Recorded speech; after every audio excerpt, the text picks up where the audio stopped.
Isinusulong ng Administrasyong Aquino ang isang sistema para maisaayos ang pondo ng bayan. Kasabay nito, binigyan diin na Malacanang na intact ang 137 billion peso Malampaya Fund. Si Rocky Ignacio ang ating tagapagbalita. Ipinagutos si Pangulo Aquino ang pagbuo ng makatotohanang sistema para maprotektahan ang integridad ng pondo ng bayan. Ayon kay Presidential Communications Operations Office Secretary Sunny Coloma, nakapaloob ito sa 2014 National Expenditure Plan o ang matuwid na paggugol sa pondo ng bayan. Patuloy po ang pakikipag-ugnayan ng gabinete ng ating Pangulo sa mga lider ng Kongreso upang mapahusay at maisaayos ang sistema ng ating pambansang budget, alinsunod sa tema ng ating National Expenditure Plan na paggugol ng matuwid daan sa kasaganaan. Ipinahayag ito ng palasyo sa harap na rin ng kontrobersyal na maling paggamit ng PDAF at ang kwestiyon sa legalidad ng paggamit sa savings ng pamahalaan bilang tugon sa panahon ng pangangailangan. Tinalakay rin ang posibleng amyenda sa Presidential Decree 1234 o ang paglalatag ng procedures para mapangalagaan ng special at fiduciary funds ng lahat ng tanggapan ng gobyerno kasama ng GOCCs, pati na rin ang Malampaya Fund para magamit ang pondo sa iba pang pangangailangan. Nakatuon kasi ang paggamit ng Malampaya Fund sa mga proyektong pang-enerhiya lamang. Karoon ng talakayan ng inilahad yung National Expenditure Plan ng Development Budget Coordinating Committee. Binubuo po ito ni na Secretary Cesar Purisima at Secretary Butch Abad.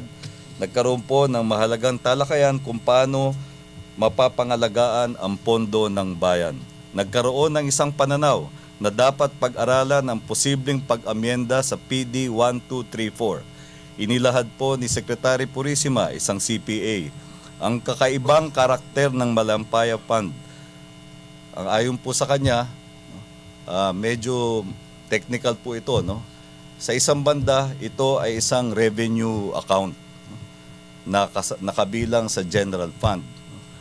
Sa kabilang banda naman, ito ay special, no, na pwedeng i-disburse.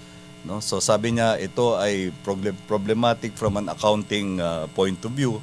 Ngunit nililinaw po ni Secretary Purisima na ito pong practice na ito, itong accounting system na ito ay minana pa mula sa nakaraan at ito ay sakop ng mga probisyon ng PD 1234. Pero paglilinaw ni Coloma, pinag-aaralan pa ng palasyo ang posisyon na ito ni Purisima. Magkagayunman, kinumpirma ng kalihim na buo pa rin ang 137 billion pesos Malampaya Fund. Taliwas sa pahayag ni Senador Ralph Recto na paubos na umano ang kinita mula sa natural gas project.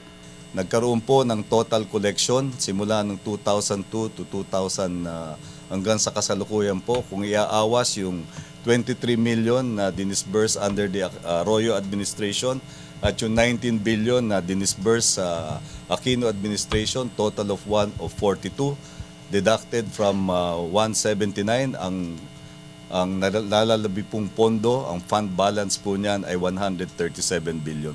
Para sa Telebisyon ng Bayan, Rocky Ignacio.